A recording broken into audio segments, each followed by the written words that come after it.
Thank you for coming. This is the third and final public workshop for the Walker Lake, Historic Walker Lake Revitalization Plan. My name is Zach Lockram. I'm a principal with Ask Kerr Robinson. We're a local urban planning, urban design, landscape architecture firm. And I think at this point, I've seen most of you at least one of these meetings. Is that true? Has everybody here been to at least one? No, we have one new person. Okay, so you're going to get the overview. Everybody else will hopefully be seeing a little bit of follow-up on some of the things that we've already talked about as we move this forward. But I'm always excited about this part of the project. It's always fun to be able to talk about some of these ideas and what some of the next steps are going to be in terms of moving forward these ideas to see these things actually become reality. So today I'm going to just talk a little bit about what's been done, what we're trying to achieve. Then I'll talk a little bit about our recommendations and the next steps that we see moving forward. And then we'll leave quite a bit of time at the end here to just talk through any questions that folks have and work through any of those that you're interested in a little bit, finding out a little bit more of. So for us coming into this process, we began roughly last October working on the small area revitalization plan. That was the start for us, but a lot of work had already been done and work had been going on really for years in getting us to the point that we're at.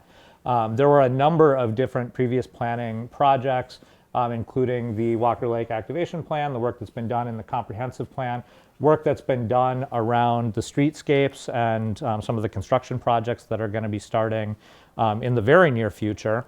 And one of the things that we wanted to make sure we were doing was really focusing on all of those community members that have been coming out now for years, talking about what they want to see happen in this area. We wanted to focus on what do we need to do, what do we need to actually put in place to make sure that those things can actually happen. So we really wanted to start from the perspective of bringing that work forward and making sure that we could actually see it realized in the community. We've done a number of public meetings. Who actually came to the snowstorm one? I think we actually had, yes sir, thank you. You guys are the bravest here. I think we had 8 people show up in, 16 inches of snow that day. But we've managed to do a few meetings in nicer weather as well. And one of the things that we also really wanted to do, acknowledging that this is a commercial district, this is a district that has a lot of important historic small and local businesses in it, was that we wanted to make sure that we were also focusing on the business owners and the landowners and make sure that there were opportunities for them to come together and talk about their needs as business owners and landowners. So acknowledging that for some folks who are owning businesses, this time of night is not really a great time for them. They've got their dinner rush, they've got other things going on in their retail business at 6 o'clock at night. We wanted to find some other ways and other times to communicate with some of those folks as well. So we actually started with a door-to-door survey, went and knocked on everyone's doors, spent a little bit of time talking to each of the business owners about their time in the area, what they had been doing, what they were hoping to do, and really trying to connect on that level. We also set up a series of meetings working directly with the business owners to talk about some of the opportunities that they had. And I'll talk a little bit more about that as we talk about the recommendations as well. So as I said, one of the things that we really wanted to do is think about what had been proposed in the past, what had already happened, what hadn't happened, what are the potential barriers to those things, and what are some of the big goals that we wanted to make sure that we wanted to achieve. And going through some of that past work that had been done, there were, 5 or 6 kind of key things that kind of came up in all of the work. So one of them was preserve the district's historic buildings, bring new businesses into the area to activate the district, create a unique district and destination, potentially reuse some alleyways or other spaces as gathering places, and improving the aesthetics, including streetscapes, parks, and facades. So we started out just kind of looking at the area and looking at some of the data things that we can do and trying to assess a little bit further what have been some of the challenges of some of these things. So, one example that we gave, I think, at the very first workshop is this one of preserving the district's historic buildings. When you add that together with wanting to bring new businesses, one of the big challenges that businesses were facing was that the parking requirements that were being put on businesses in a lot of cases would have actually required them to buy a second building and knock it down if they wanted to do something new in some of these spaces. So we actually had a challenge there, right? Because we want to make sure that there's adequate parking. We want to make sure that that's still working. But we also want to make sure that these historic buildings have opportunities to get activated.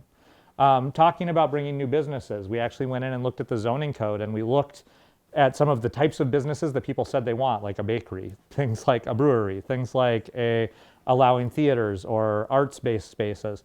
And some of them actually weren't allowed in the spaces. So we knew that we had some challenges there. We actually needed to go in and actually fix the code so that the things that people want to have happen can actually happen in the area. And then we also know that when we're talking about things like aesthetics, streetscapes, parks, facades, all of those sorts of things, that there are funding challenges with that. You know, those are things that they do cost money, and so we needed to think through what some of the opportunities were to help bring that forward as well. So I'm going to talk through the set of recommendations that we've developed, and I'm going to go through these relatively quickly. But we have more information about all of them here, so people can take a little bit longer look at your own leisure. And of course, anything that you're interested in talking about a little bit more, I'm happy to discuss further as well. So we started off thinking more about the streets and open spaces and what kind of opportunities there were for us there.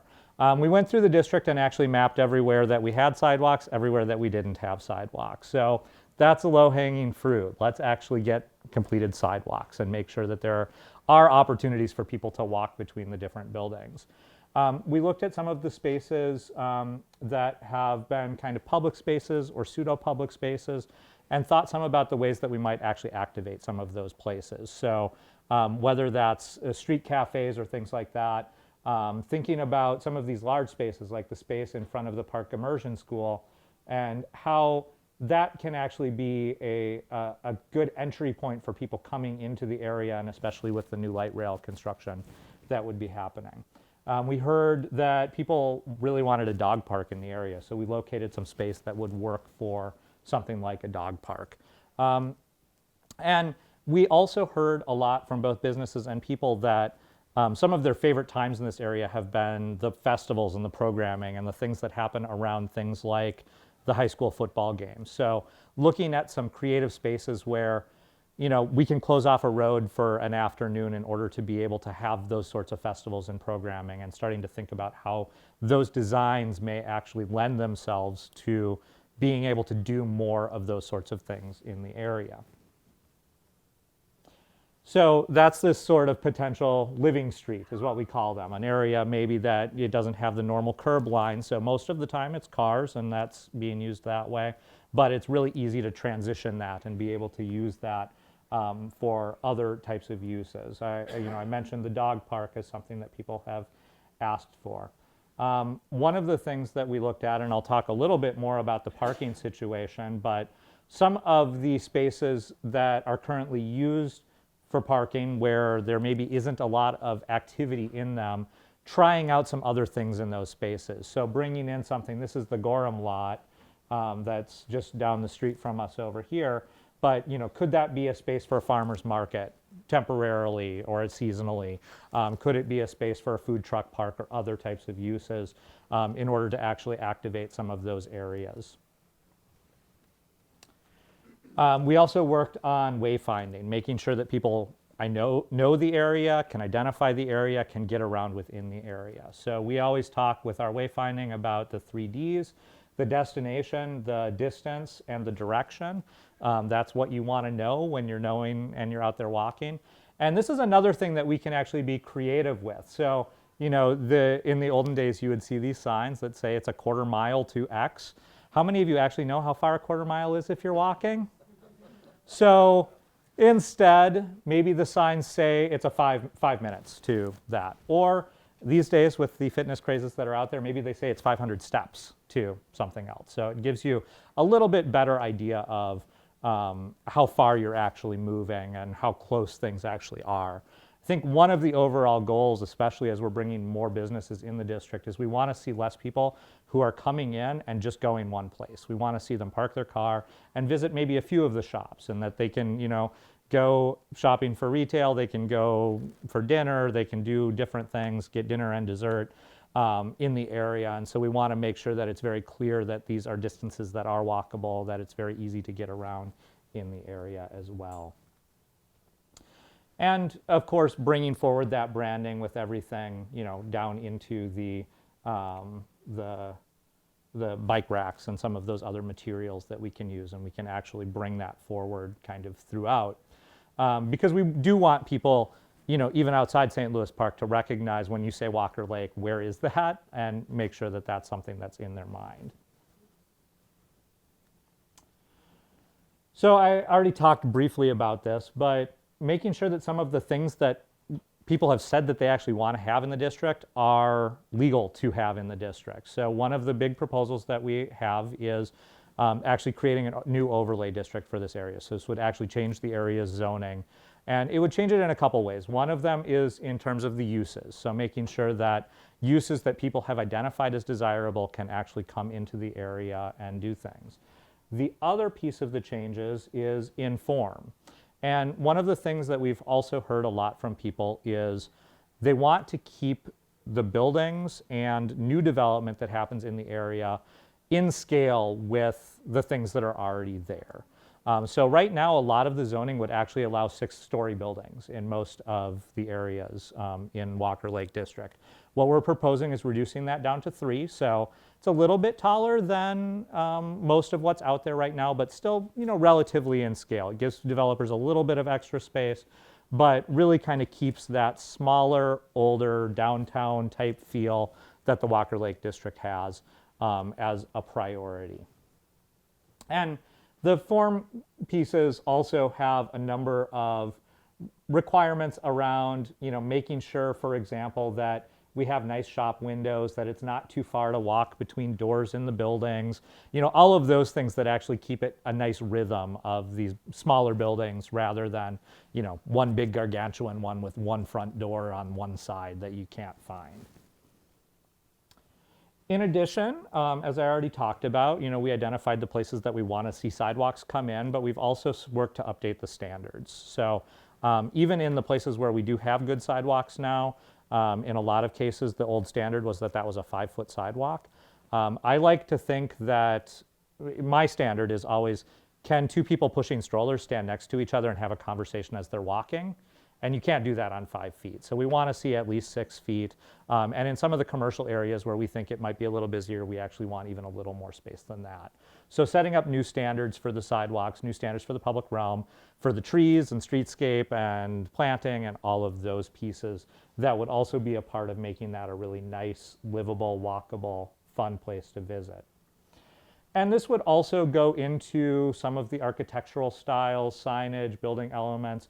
What we heard in previous meetings, especially around architectural styles, is that we do want, we don't want necessarily everything to be exactly brick, and we don't want people directly copying the historic pieces, but we also want to allow people to fit in kind of how they want. So we've kept that pretty broad in terms of materials, but asked people to stay away from specific, don't recreate a 19th century sconce, for example, those sorts of things. Let it be contemporary, but in the same scale, in the same materials, and making sure that that's a good fit for the community as well. So one of the other big challenges of this project, and this is something we knew coming in, is that we had a real tension between the parking that was required and some of the things that people wanted to see happen in this area. And frankly, the larger goal that St. Louis Park has had of encouraging people to walk and bike and get around by transit and really be able to move around in their neighborhoods in ways that are outside of vehicles. So one of the first things that we actually did was we went out and we actually did counts of how many parking spots were being used. We did these at different times of day on several different days to get a better sense of how parking was actually being used in the area. And what we found largely was that there were a lot of places where almost all of the spots were being used. And in many of those cases, just directly behind the exact same buildings, there were spaces that were not being used at all. So when you actually add everything up, there's a pretty wide underutilization of the parking that's there. but it is not clear where you are allowed to park, where those parking spots are, and making sure that, you actually have an ability to see them. So even, one example that's a fairly simple one is at the American Legion. Those spots out front are almost always totally full. You pull around to the back and they're almost always about maybe 40% full. There's always sort of those spots. On Friday nights, gets a little bit hecticer, absolutely, but largely this is the sort of uses that we were actually finding. So, some of our recommendations right away are around, let's get signs so people know where the public parking is and make sure that the signs are actually all in line with each other and that they make sense. One of the other things that you'll notice, and you can go check it out as you drive up, I just looked at it when I was driving up Lake Street to come in, is on the same block you have a sign that says 2-hour parking, and then you go about 100 feet and you have a sign that says 1-hour parking, and you go another 100 feet and you have a sign that says 30-minute parking. So why is that? I have no idea. They all need to be the same. So going through and actually fixing those sorts of things so that we have a very clear sense of where people are allowed to park, where they aren't, making sure people know about all of the public parking that's available behind those buildings on Lake Street and in the other public lots as well. So having done that, part of what we did was also took a look, and we kind of drew these 3 zones where we counted up all the parking in them, and looked at the utilization, and we said, how much more activity could we add in and still have this function, not have a sort of parking Armageddon within these areas? And the thing that we used to kind of test that was like, how many square feet of restaurants could we put into this place before we actually used up all of the parking based on those parking requirements? And what we found for all 3 of these was that you could very literally add 3 or 4, maybe even 5 new restaurants of a fairly good size into these areas and still not actually be using all of the parking that is given there. So what that told us was that we had an opportunity to think about how to play a little bit with the required parking and try to reduce things in a way that made it a little bit easier for new businesses to come in, and especially to have them reuse the old buildings. So the solution that we came up with was to pilot an idea that, so right now, if you come into an old building, what would happen there is if you're using the exact same use, you're grandfathered, you don't need to change anything about what you've got. If you intensify that use, you actually have to add new parking in order to come up to that required parking, or you get a variance from the city, which in most cases for most new businesses moving into this area, they've been getting variances on those because they would be hard to actually meet. What we've proposed is that as long as you're reusing an old building, you'll be grandfathered in even if you're intensifying. So if you're changing from a sort of retail to a restaurant, for example, you wouldn't be required to add new parking as long as you're only using the footprint of the existing building. If you're intensifying that at all, or sorry, if you're adding onto that, so I'm adding a second story, something like that, you would then have to provide it in relationship to the expanded size of the building. But we think that what this will do is it will actually create an incentive for people to start to reuse more of these buildings for higher intensity and more things within some of the existing buildings. It actually gives a sort of incentive for that. At the same time, what we did was we looked at the variances that had actually been granted for different types of businesses that had been moving into the area and said, well, if we've approved this in the past, then maybe we should actually consider this as a new minimum or maximum parking standard. So in addition to the changes with buildings that already exist, we also have proposed a new set of parking standards for buildings that would be built, new buildings that would be built in that are reduced from where they currently stand. And we can go through that very in depth if anyone is really interested in. Well, I just got how a many. question, like Yeah. the craft and crew building, I think Yeah. they're adding onto that, aren't they? They are. So So in that case, they'd have to find another lot somewhere else? they would have to find a, well, in their case, they were actually one of the buildings that we used the variance that they'd been given as a way of counting it down, because the variance that they had was, I don't know if you even remember, but it's you're providing maybe 30% of the parking that the actual code require something in that area. So yes, so in those cases, they would need to find those additional spots, but only for the portion that's being added. So let's say you're adding 20% more square footage, you would only be required to do that 20%. Okay, but off-site somewhere. Well, or you try and figure out some way to fit it on your site. I mean, a lot of the buildings do have alleyways or areas tucked around the sides of them. I mean, there are spaces for some of those things as well, but yeah, generally that would be the case. When we talk about parking, are you talking about parking, residential parking as well as parking lots? Residential would stay as it is. As it is? Yeah. Okay. Yeah. And if a new crafting crew came in and added on, could they still apply for a variance then? You could still always apply for a variance, yeah. I think one of the things that we've seen a lot of the times, especially for businesses that aren't as established as a craft and crew is that they actually do have trouble with their lending when there's a variance process that they need to go through. So it's harder for them to actually get a buy-in from the bank if the bank knows there's going to have to be a variance. So we're trying to make that a little bit easier for folks. But yes, it would still be that same process. And some of the same types of like shared parking agreements and those sorts of things that some people in the area already use could still be a part of those sorts of conversations as well. This is just an observation. I lived over here just on Florida for 35 years. But I'm noticing what I've termed as the Linden Hillification Sure. of the neighborhood. Between Minnetonka Boulevard and almost to here, I counted on one hand tear downs in McMansions, Yeah. replacing our little 2-bedroom, post-war Yeah. tract houses. Yeah. And if that trend continues, because people want to be, it's cheaper than Edina and Linden Hills, Yep. and they probably have less restrictions, because here it's like the Wild West, they're just starting it. Yeah. Is that gonna change the clientele eventually, when all of this becomes like Linden Hills with McMansions? Well- Replacing all our little, I know mid-century modern is kind of boring, but I've seen these big 3-story, luckily not on my block yet, but the barbarians are at the gate. Sure. Yeah, we did not, it was not a part of our scope to actually look at any of the residential areas, but that is a very common effect when property values have started to rise, especially in areas that are 60-year-old housing that is relatively small and small lots. So it probably is a trend that may continue, and there are a set of policy things that can be done around those sorts of things, but it wasn't a part of our particular scope in this particular project.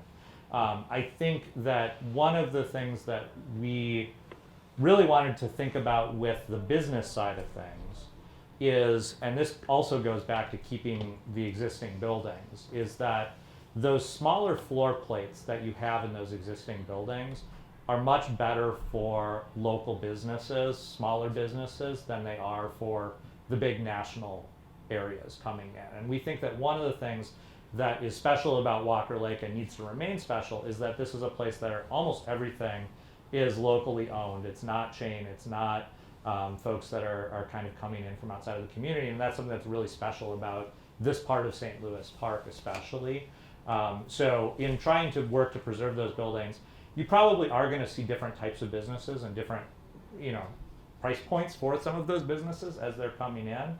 But keeping that scale and keeping those smaller businesses in these spaces is something that I hopefully is something that you all want to see as well.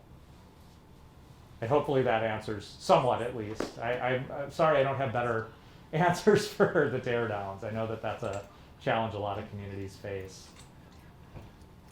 Are there parking, let's see, I don't want to call it requirements, but I mean, back in the day when I, came in here, I had to buy a whole parking lot in Yeah. order to get here. Yeah. And so I think I have about 30 stalls. Yeah. I use about 5. Yeah.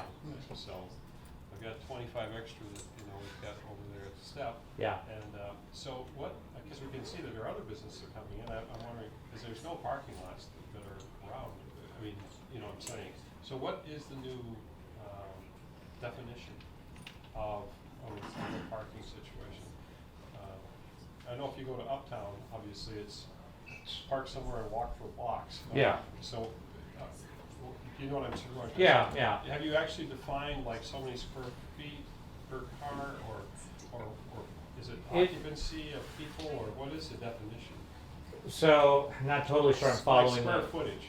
In other words, if a building is 10,000 square feet, it needs Right. this much parking. Yeah. Or if it's So for occupancy. it's based on the use. Okay. So it changes depending on a retail versus a restaurant versus a warehouse versus, and I actually have those tables, so I can actually show you the numbers that we're proposing for all of those, but it is based on use. And I mean, I can actually go back and tell you the whole history of parking requirements if anyone wants to dive into that. I don't know that everybody wants that, but you know, they are things that were largely developed in the 60s and 70s.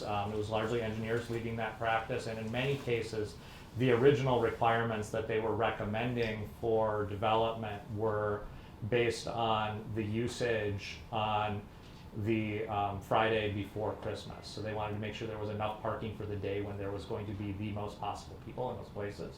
And what that results in is that there's a lot of parking that isn't used most of the time, which is what you've experienced in your lots as well. So what we're trying to do is bring that back down in line where we don't really want people cruising for parking a long time or trying to find that. We want it to be easy for them to find a spot and to be able to find those spaces.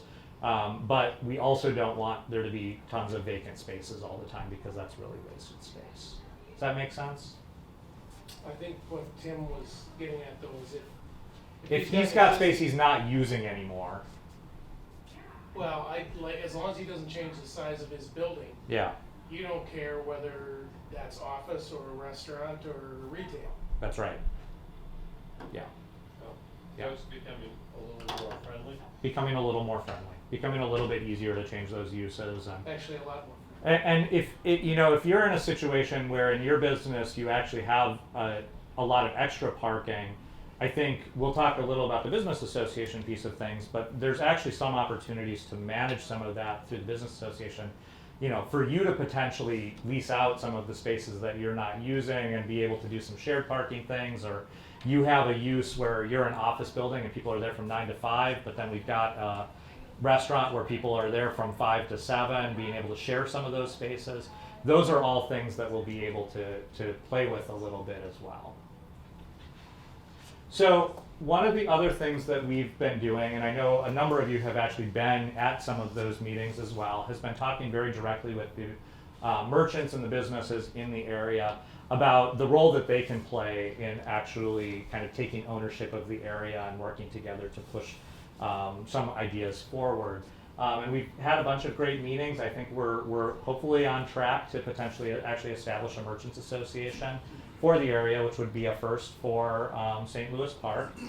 And some of the things that we've talked about with them in terms of the types of things that they would potentially work on. So one of them is this sort of district marketing. So having a great map of the area and what businesses are in the area, great website, social media, helping coordinate sales and other things like that.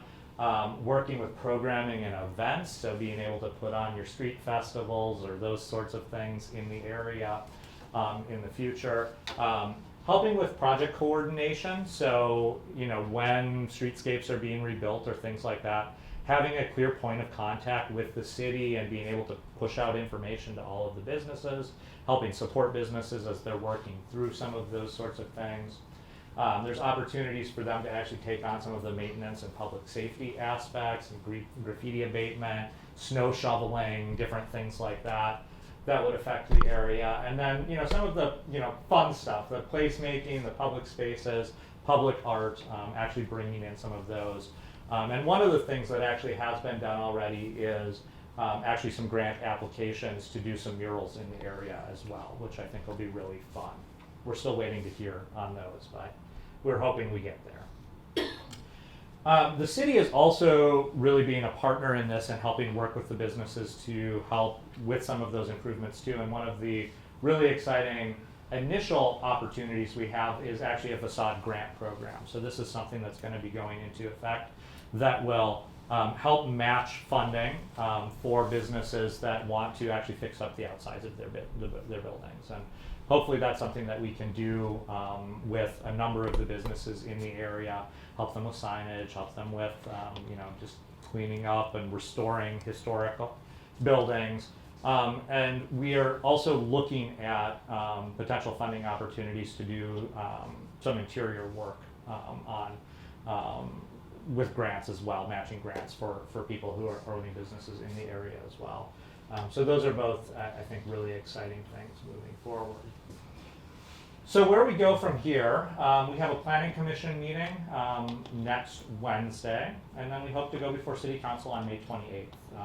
That, I think, is going to be a really exciting time, and what we'll be adopting at that time is this vision. So it's got the kind of details in terms of what we would want to look for in terms of the parking, what we would want to look for. It's not the actual ordinance. So the actual ordinance then will actually have to go through a process of being written and updated, and then will go through its own city council process to move that forward.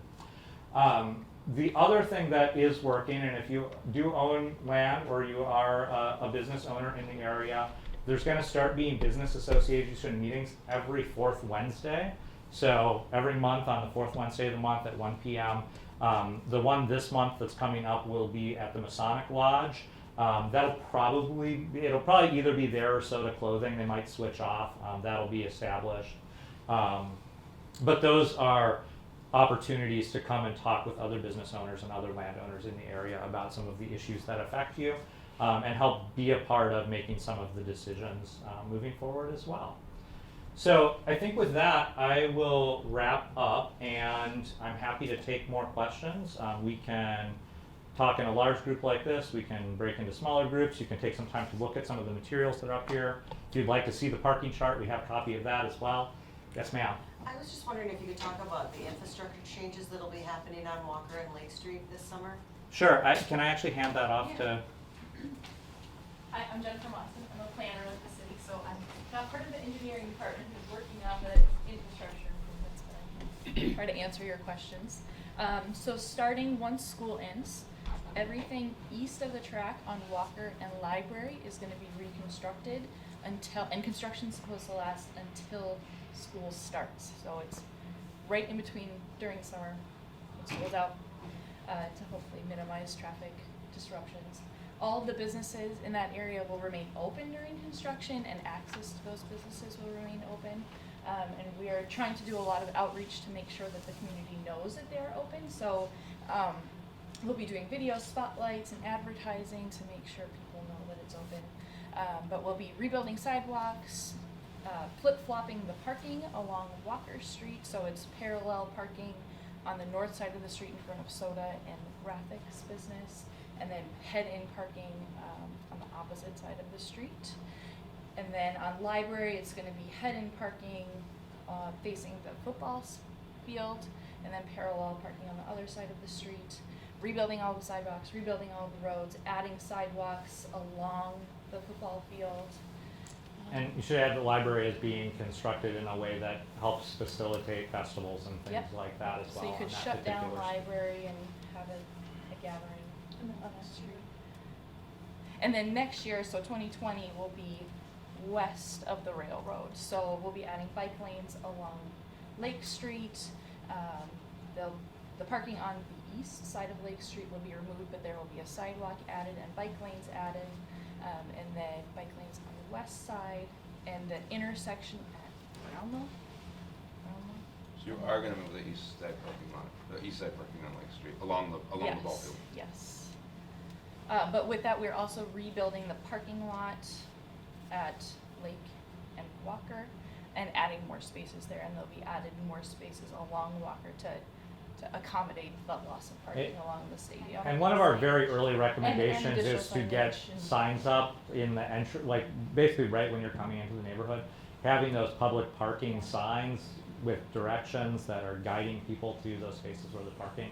So getting that done really early too, because there's a whole bunch of public parking that I'm sure that folks don't even know.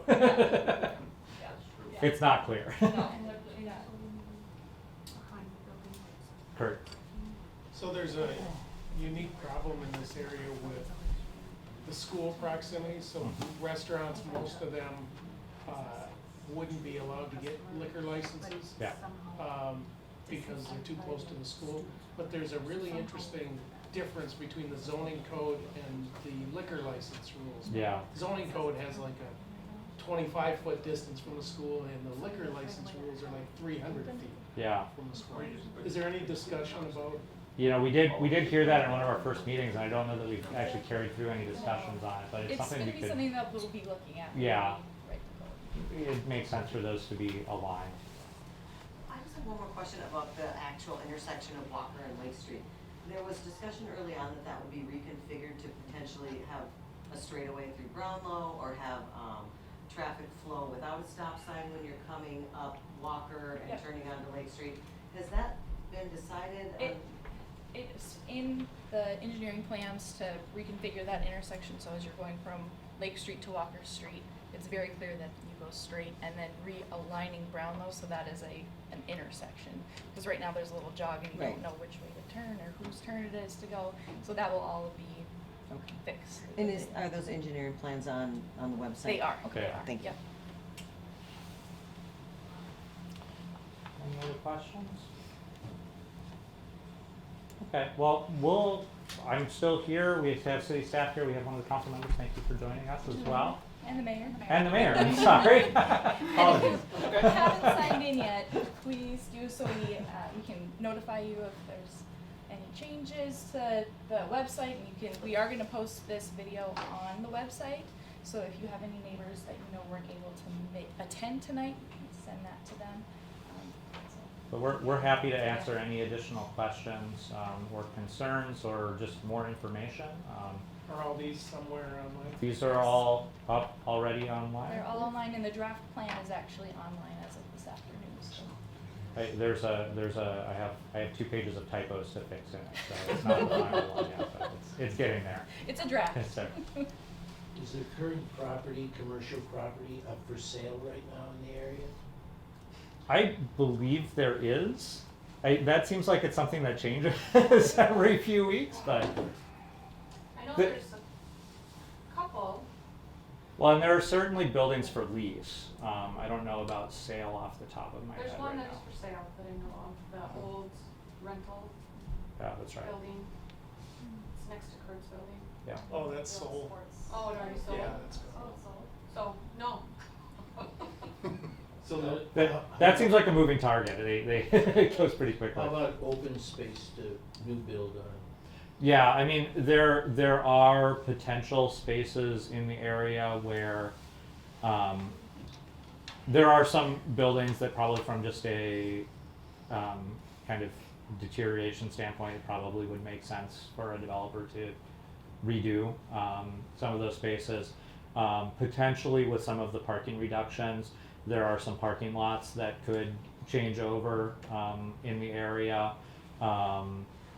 There are, those are probably the biggest ones. There's not a lot of very, very large parcels that would be really easy to do. One of the things we might see more than anything else is the potential for people to add a second story in some of the areas. So that could be something where we would see some increase in some of the density or activity too. But there's not a ton of vacant land. So, Like in your overlay district picture, you're kind of communicating. Where do you see those types of 3-story buildings possibly popping up? you know, again, there's not a lot of vacant space. There are some spaces where older warehouse buildings or other things like that. We've meaningfully tried to keep it at that kind of smaller 3-story scale rather than kind of some of the larger buildings that we've seen in other areas. With a 3-story building, you can actually do that on a pretty narrow lot. I mean, in a lot of cities, you would see, 60, 100-foot lots with buildings that height. That's not typically something that's been done a lot in Minnesota. We tend to do a little bit larger lots if we're doing those. As I said, it may actually be more, as values go up, potential to add a second story or a third story to a building, add, office above retail or other things like that, are probably the more likely scenario that you see in a lot of cases. The buildings that are probably in the worst condition tend to be the warehouses. And a lot of the, I mean, and they're not really, the worst condition is a weird way to say it, because they were built to be warehouses. They weren't particularly built with great materials in the first place. So those are probably the ones that would be most likely. So that's kind of the stuff. A lot of that is the more industrial area that you see kind of up Gorham, would be probably some of the more likely spaces that you would see larger new construction. So is the intention to rezone that area then? You Yeah. keep talking about bringing new, That whole area would Businesses. rezone, yeah. okay. It would still allow for some of these light industrial uses. We also, one of the things that's actually really cool in this district that is, I mean, it's been a trend in retail anyways, and a lot of cities are actually trying to capture it, but it's already happening here, is places where manufacturing is happening and then there's a retail component of it as well. So we did want to make sure that that sort of thing is really allowed in the zoning and encouraged in the zoning. So if you have someone you're doing furniture sales online or things like that, but then you have a small retail component to it as well, this could be a great space for things like that. So of those current businesses there, that doesn't apply to them anymore? Sorry. That would probably displace most of those current businesses. And that's all very much, you know, this is another thing that's actually very unique about the district, is most buildings are actually most businesses actually own the buildings in the area. So that issue of, you know, do we want to sell, do we want to stay in the area long term, it really does come down to those folks. What we heard from a lot of the folks who were doing those more manufacturing type businesses when we were actually out speaking with them was that in a lot of ways, since the changes on Highway 7 in terms of where the entrances and exits are, portions of their businesses have actually gotten quite a bit harder from the delivery and sort of the larger truck standpoint. And there are a lot of them were saying, we're still here because we own this building, but it actually doesn't serve our business's needs all that well anymore. So we may see some of those folks who are saying, yeah, these values are going up, I can actually move out. We may see others that do stay. And I would also mention that any overlay would not necessarily make any existing use non-conforming, or Right. you wouldn't have to leave. It just allows more uses to come within that district. Right. So we kept those existing uses. I think the only thing that we took out is that we said we didn't want any new auto care businesses moving in. And mini storage. Mini storage, yes, that was the other one. Yes, Is sir. Park Tavern included in this district? It is right on the edge of our district, yeah. So that's another one of those ones where we need some good signs that say, hey, there's more good stuff down 3 blocks that way, go check it out. A lot of people don't know. Councilman. Zach, can you speak to the potential or the likelihood of rental increases as this area becomes more popular, and strategies that the city might employ to ensure that small businesses can stay in the area? Sure. So we actually included a it's a little bit of an appendix to the report, but set of strategies that can be used to deal with commercial affordability. They would all be things that would need further study in the area, but there are a number of options that cities around the country have used to start address that issue. So in the same way that we think about housing affordability and making sure that there are options there, there are options for commercial affordability as well. And it's usually kind of a two-sided thing. So there are strategies that are focused on existing businesses being able to make sure that they can afford their rent and actually stay in their places. And then there are other strategies that are more directly addressed to really trying to help with entrepreneurship and help new people start new businesses. It's sort of, as a business owner, you have to have the ability to fail. I mean, that's one of the things that most businesses fail, and a lot of people have to go through that and do that. But for a lot of people, that failure isn't necessarily an option. So what are the barriers that you can actually reduce to make it a little bit easier for people to try new things, see how they're working, and then be able to grow them out of those spaces? And that's been an important part for local businesses, especially being able to connect with that.